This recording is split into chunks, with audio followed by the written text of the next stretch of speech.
আপুনি সন্ত ৰামপাল গুৰু মহাৰাজৰ শৰণলৈ অহাৰ পিছত কিবা লাভ পালেনে? চাওক, যেতিয়া আমি নাম দীক্ষা ল'লোঁ তেতিয়া তাৰে আশ্ৰমৰ ভকতসকলে ক'লে যে আপোনাৰ যদি কিবা সমস্যা আছে তেনেহ'লে গুৰুদেৱ সন্ত ৰামপালদেৱ মহাৰাজক প্ৰাৰ্থনা জনাওক আৰু তেওঁ আপোনাৰ প্ৰাৰ্থনা শুনিব। গতিকে আমি দৰ্শন কৰিবলৈ সন্ত ৰামপালদেৱ মহাৰাজৰ ওচৰলৈ গ'লোঁ আৰু তেওঁক প্ৰাৰ্থনা জনালোঁ যে গুৰুদেৱ, আমাৰ পৰিয়ালত এনেকুৱা সমস্যা হৈছে। গতিকে পৰমাত্মাই মূৰত হাত থলে আৰু হাত থৈ আশীৰ্বাদ দিলে আৰু ক'লে যে পুত্ৰ, সমগ্ৰ পৰিয়ালক নাম দীক্ষা দিওৱা, তেতিয়া তোমাৰ সমস্যা সমাধান হ'ব। গতিকে মই যেতিয়া আশ্ৰমত গৈছিলোঁ তেতিয়া মোৰ পেটত বহুত বেছি বিষ হৈ আছিল।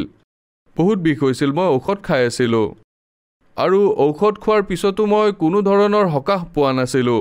যেতিয়া সন্ত ৰামপালদেৱ মহাৰাজে মোৰ মূৰত হাত থলে, আশীৰ্বাদ দিলে, আশীৰ্বাদ দিয়া মাত্ৰেই মই বহুত সকাহ পালোঁ। তাৰপিছত মই ভাণ্ডাৰা কৰিবলৈ গ'লোঁ। তাত আশ্ৰমত গৈ তাত মই 4-5খন ৰুটি খালোঁ। মই 2-3 দিন ধৰি ইমান কষ্টত আছিলোঁ, মই ভালকৈ খাবই পৰা নাছিলোঁ। ছাৰ, মোৰ পেটত বিষ হৈছিলে আৰু বমি কৰিছিলোঁ। ডক্তৰক দেখুৱাইছিলোঁ, ঔষধো খাই আছিলোঁ, কিন্তু আৰাম পোৱা নাছিলোঁ। কিন্তু গুৰুদেৱৰ আশীৰ্বাদ মাত্ৰেই সেই সময়তে মই ৰিলিফ পালোঁ। তাৰপিছত মোৰ এনেকুৱা অনুভৱ হ'ল যে এওঁৱেই পূৰ্ণ সন্ত, তেওঁৰ আশীৰ্বাদ মাত্ৰেই মই ইমান লাভ পালোঁ। তাৰপিছত মই ঘৰলৈ আহিলোঁ।